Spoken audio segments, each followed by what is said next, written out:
Feng Shui classique originel, ainsi que l'astrologie chinoise et le Reiki, sont des arts au service de notre vitalité et de notre bien-être.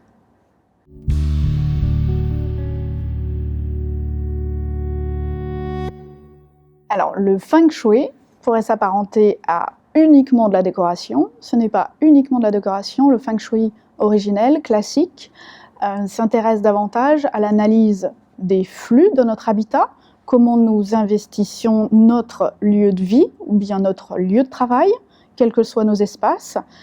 Qu'est-ce qui fait qu'on se sent mal dans un lieu de vie, ou bien qu'est-ce qui fait que depuis qu'on a emménagé dans ce lieu, la communication est dégradée, l'espace de jeu des enfants est dégradé également, ou bien dans une réunion, les discordes sont plus notables qu'avant. Ça, c'est par rapport au Feng Shui. Maintenant, l'astrologie chinoise, c'est qu'est-ce qui nous détermine, comme les médecines traditionnelles chinoises avec les 5 éléments, le yin et le yang, qu'est-ce qui détermine notre propre ADN énergétique?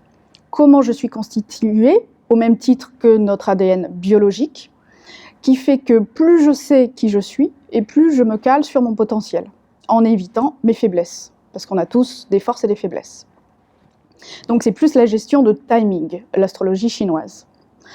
Quant au Reiki, c'est comment je me ressource, que ce soit parce que je traverse une maladie et que je prends des médicaments, comment j'évacue le côté négatif de la chimie, ou bien que j'ai un examen, que ce soit le bac, comment j'évite d'être trop stressée, ou bien une compétition sportive également.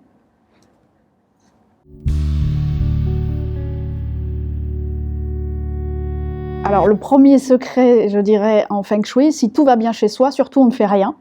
Donc toute personne qui constate une problématique quelle qu'elle soit, par exemple on vient d'aménager dans un lieu, on n'arrive plus à dormir, on communique mal, c'est ce que j'ai dit auparavant, là c'est déjà des signes où on peut intervenir au niveau du Feng Shui et du lieu. Au niveau astrologie chinoise, c'est dès la naissance jusqu'à notre fin de vie, qui nous sommes, comment comprendre son enfant, dès sa naissance, comment l'aider à grandir en fonction de ses forces et ses faiblesses. Concernant le Reiki, c'est comment se ressourcer à tout instant si on en a besoin.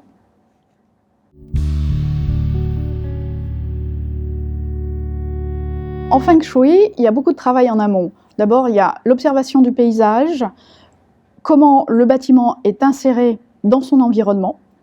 Là, on prend en compte également la date de construction du lieu, c'est-à-dire à quel moment la toiture a été posée, le plan du lieu, la date de naissance des occupants et la cote à la boussole dans l'orientation géographique.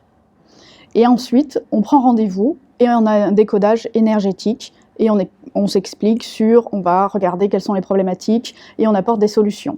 Ensuite, il y a un suivi de 3 mois pour mettre en place les conseils qui ont laissé le temps à mettre en place les conseils qui ont été offerts. Concernant l'astrologie chinoise, j'ai 2 heures de travail en amont et ensuite 1h30 de rendez-vous de lecture, possibilité d'un suivi 1 fois ou 2 fois par an en fonction des besoins.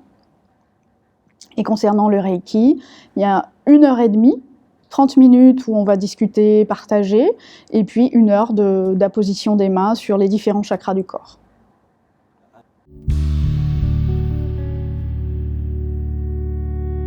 Je suis architecte d'intérieur de formation.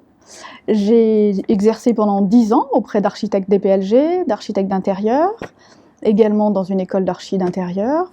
Et ce qui m'a frustrée dans mon exercice et dans notre monde occidental, c'est de ne pas avoir assez de réponses pour être au plus proche du bien-être des gens, que ce soit collectif ou individuel. Et l'Asie a répondu à cette frustration.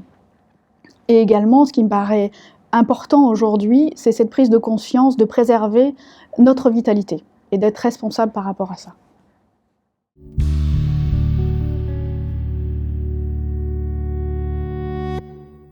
Pour moi et tous les gens qui pratiquent ces arts, les arts zen, le salon est un moment, un espace et un temps consacré à se rencontrer et être au service au plus grand nombre pour notre vitalité, notre bien-être.